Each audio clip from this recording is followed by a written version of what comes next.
ઈસવીસન 1410 પાટણમાં અહમદ શાહનો રાજ્યાભિષેક થયા પછી ઈસવીસન 1411 આશાવલના રોકાણ દરમિયાન અહીં રાજધાની સ્થાપવાનો વિચાર કર્યો.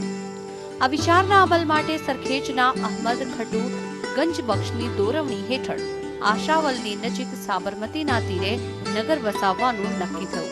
પવિત્ર મહાપુરુષોની સલાહ અને શબ્દોને તો મોટા બાદશાહો પણ માન આપતા અને ભવિષ્યવાણી તરીકે ગણતા હતા. તે વખતે ભવિષ્યવાણી મુજબ 4 અહમદ નામના પુરુષો ભેગા થઈ ખાદ્ય મુહૂર્તમાં ભાગ લે તો શહેર આબાદ થાય. તે મુજબ શેખ અહેમદ ખટુ ગંજબક્ષ, બાદશાહ અહેમદ, કાજી અહેમદ અને મલિક અહેમદ મુખ્ય હતા.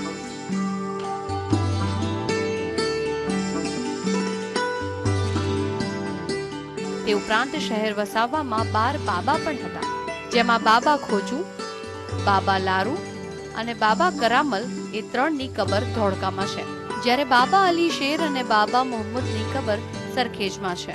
બાબા અલી શેર બીજા અને બાબા તવક્કલની કબર નસીરાબાદ પરામાં છે. બાબા લુલુઈની કબર સંજુરી પરા, હાલ સપ્તઋષિ આગળ તેમની મસ્જિદ છે.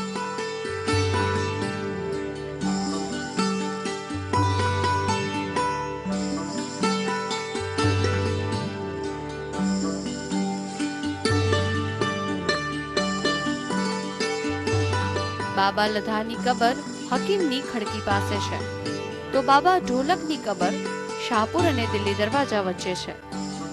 બાબા અહમદ નાગોરીની કબર નાળબંધની મસ્જિદ આગળ છે, જ્યારે બાબા સયાહની કબર વિરમગામમાં છે. Bureau report, GST.